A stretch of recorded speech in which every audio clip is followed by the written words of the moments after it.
up, tool groupies? Today I'm going to be doing my initial first impression video on this 3-piece ratchet set from Micro-Pro Tools. Unfortunately, the original video that I recorded about a year and a half ago never got uploaded because I was out here on the job site doing some work, had 2 different recording devices up for a big job I was doing, and unfortunately I broke both of those devices. At some point in time in the future, whenever I do get the chance to get all that lost content uploaded, I will be posting it to all these social media platforms, so make sure to stay tuned if you want to see them tools in action and get all that lost content. Otherwise, today we're going to revisit my initial first impressions on this 3-piece ratchet set from Micro-Pro Tools. Let's get to it.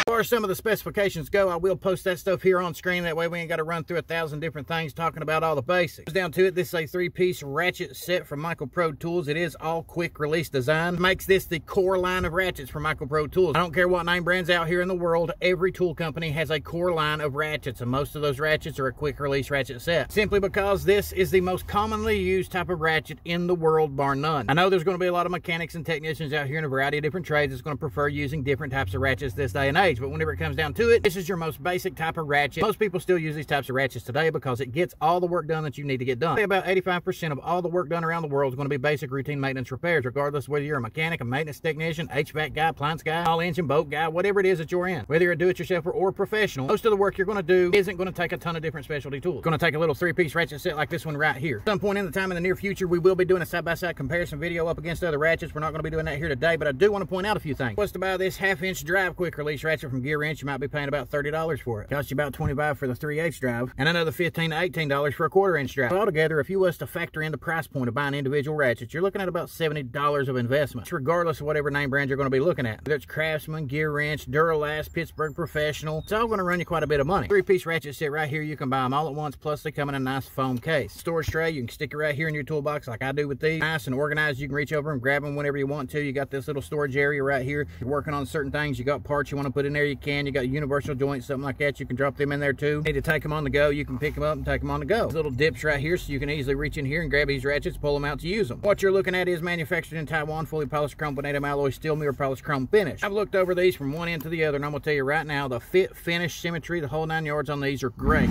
There's not a single thing wrong with them. Overall quality and the manufacturing process on these are spectacular. I got some Cobalt ratchets a year or so ago whenever they started manufacturing stuff in China. Tell you what, the Cobalts and the quality of the Cobalts have went down drastically. It's basically like picking up a Pittsburgh Professional. They're just not good quality tools. These right here are good quality tools. They were manufactured good, they're put together good. Price point you're paying for them is really fair price. Got nice long handles to them. They feel really good in the hand. The handle's not big and bulky, it's nice and slim. Recessed right here at the bottom, so if you're getting into a tight confined space, you can grab it right here at the tip end and still ratchet it back and forth as needed. Selector switch on each one of these is recessed down, that way you don't really bump it whenever you're working with it. I think everybody hates is whenever you're doing a job and you accidentally bump the reversing switch and it gets bumped in the other direction, you start reversing in the other direction. It's got like a hard plastic material for the reversing switch, similar to what the Craftsman used to have. 2 Torx screws running through the head of each one of these down in here to the plate. Makes these a nice sealed head ratchet. No dirt, sand, or contamination, anything like that would get into it. It's one thing that I will mention with these ratchets that I do not particularly like. It's a design that they could change if they really wanted to. It's how the selector switch is actually mounted up to this. If you was to look at other ratchets similar to a Cobalt, they're basically going to have a little tiny Torx screw that runs through there into this little selector switch. Most of these have a triangular shaped pin in behind the plate that runs up and mounts the selector switch to the pin down here. Basically what this is a riveted pin that runs into that little triangular shaped pin that goes into the selector switch. In the event that you ever want to take this ratchet apart to service it, adjust it, check anything out, you can't really do that without risking breaking that rivet. And if you do that, you might break the little pin on the inside and you're not going to get the ratchet put back together again. That might potentially affect if you're able to use your selector switch or not. Something I would like to see them change is that little design right there, because you can't really get in behind the plate of this to see what type of setup it's got. I would like to know for certain whether or not the holes are bored all the way through the actual steel. What I mean by that is usually if it's a good quality ratchet, you'll have some steel that runs right through here, and then you got some holes that's going to be milled out right there, the screws to go through and to go into this plate. It helps hold the plate nice and tight. Even if these Torx screws up here was to get loose, it's still going to be held nice and tight. JobSmart brand from Tractor Supply is made pretty similar to what you're looking at right here, but it's definitely not this type of ratchet. It's not a rebranded ratchet. The thing a lot of people might not like is the fact that the reversing switch means righty-tighty, lefty-loosey. I know a lot of modern day mechanics who are used to the switch being the opposite direction. Most of the time if it's on the right, it means loose. If it's on the left, it means tight. This is more of an old school design, so whenever it's on the left, it means loosey. If it's on the right, it means tighty. That's simply because it's a dual pawl ratchet head. It means it's got 2 different pawls inside here. You rock this little lever back and forth, springs inside there that pushes one of the pawls away and one of them closer to the gear head itself. As far as functionality goes, it does sound really good.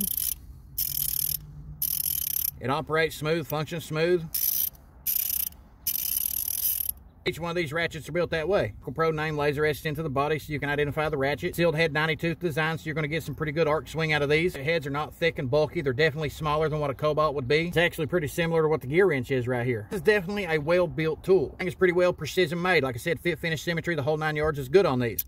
And that's a good sign because that means they probably produced a really good quality tool. Quick release buttons are not too tight, they're not too loose either. Detent ball drops out of the way real good, everything locks into place. Easily exchange sockets with one hand if you wanted to. That alone is why the quick release ratchet is very popular among tradesmen nationwide, do-it-yourselfers, professionals, because you're going to get into certain situations where your hands are greasy, they're dirty, you're in a tight confined space, you're holding something with one hand, you're using a ratchet with the other. All you got to do is reach down there and hit that quick release button and you can easily drop that socket, you can easily lock it back in place, pick it back up, go right back to work. That's why people love the quick release ratchet. Simple, practical, functional, sounds good and smooth. At the end of the day, you're going to get a premium quality here compared to a lot of the other brands out here on the market today. We will revisit that topic later on as we do a side-by-side comparison video. The after-action performance review on these tools will be coming up soon. I've put these things to the test, every type of real-world scenario you can imagine. So if you're interested in that, make sure you stay tuned to the channel. Follow on all these social media platforms. Most importantly, pop the clutch on that subscribe button and keep doing that blue-collar hustle.